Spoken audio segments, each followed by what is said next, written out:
Hello everyone, welcome to our class.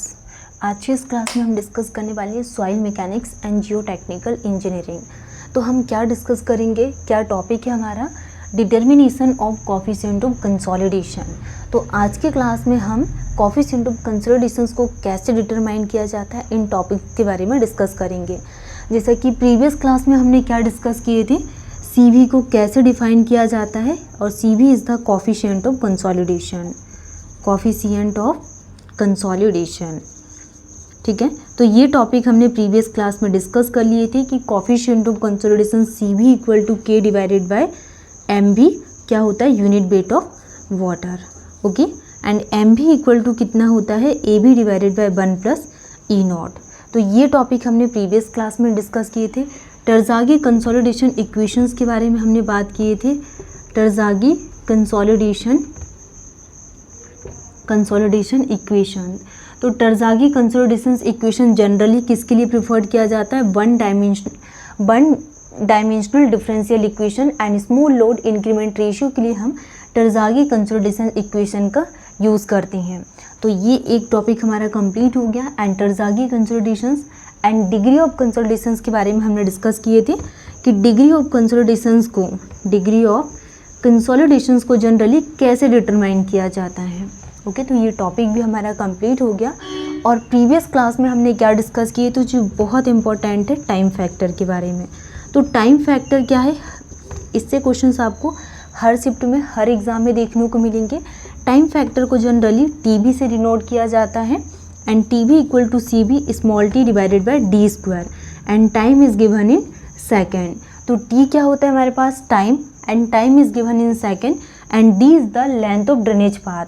और length of drainage path क्या होता है, H/2 two way drainage conditions के लिए, and H is the one way conditions के लिए क्या होगा, length of drainage path, and CV is the coefficient of consolidation. CV क्या होता है, coefficient of consolidation. Coefficient of consolidation होता है CV, and TB is the time factor. ठीक है, तो ये आपको ध्यान रखना है। TB इक्वल टू क्या होता है, CV small t divided by d square, and d is the time, and d is the length of drainage path, and CV is the coefficient of consolidations. और आज के इस क्लास में हम यहाँ पे इसी टॉपिक को कंप्लीट करेंगे कि कोफिशिएंट ऑफ कंसोलिडेशंस को हम कैसे डिटरमाइन कर सकते हैं। ठीक है, तो हम इसका शॉर्ट एंड क्विक रिविजन्स करेंगे। आज के इस क्लास का क्या टॉपिक है, कोफिशिएंट ऑफ कंसोलिडेशंस को जनरली कैसे डिटरमाइन किया जाता है। तो coefficient of consolidation it is denoted by CV। Coefficient of consolidation, and consolidations क्या होता है, एक्सपल्सन ऑफ वाटर, एक्सपल्सन, और कॉम्पैक्शन क्या होता है, एक्सपल्सन ऑफ एयर। तो coefficient of consolidation it is denoted by CV, and CV is depends on, CV किस पर डिपेंड करता है, CV is depends on, CV किस पर डिपेंड करता है, CV is depends on type of soil, type of soil पर depend करता है। CV is depend on type of soil and change in effective stresses, is depend on type of soil and change in effective stress, change in effective stress पे क्या करता है, depend करता है। तो determination of coefficient of consolidation के लिए अगर हम बात करें तो CV किस पर डिपेंड करता है, first is the type of soil and change in effective stress के लिए। नेक्स्ट पैरामीटर्स हम क्या बात करेंगे यहाँ पे कि percentage of fine particles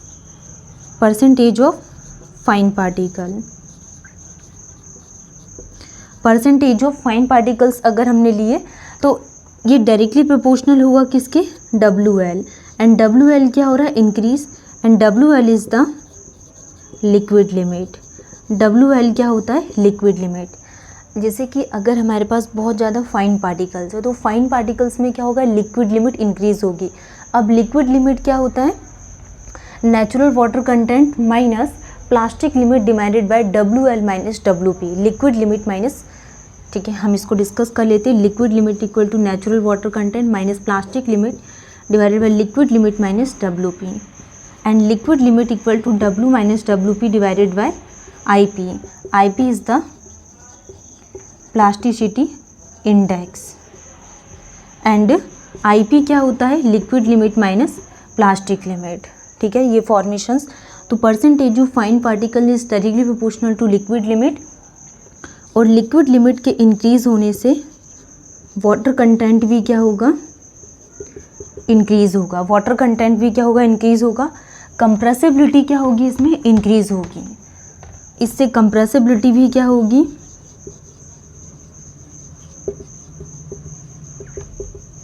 compressibility भी क्या हो रही, इंक्रीज हो गई।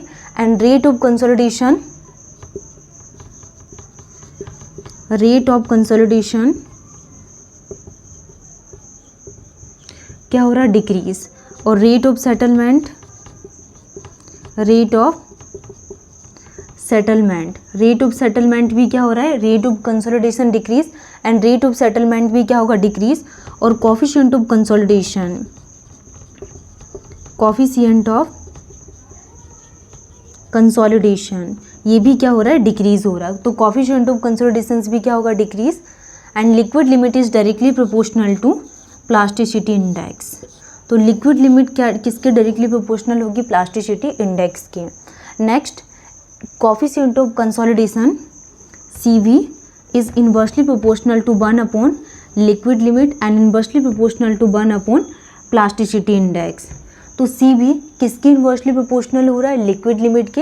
And IP is the plasticity index, IP is the plasticity index and WL is the liquid limit, WL is the liquid limit। ठीक है, तो CV is the coefficient of consolidation and inversely proportional to 1 upon liquid limit, inversely proportional to 1 upon plasticity index। Okay, तो ये हमारे पास format था। तो coefficient of volume compressibility और modulus of volume change is directly proportional to liquid limit. MV किसके directly proportional होगा, liquid limit के। Next, the value is taken average value at the centre line, the value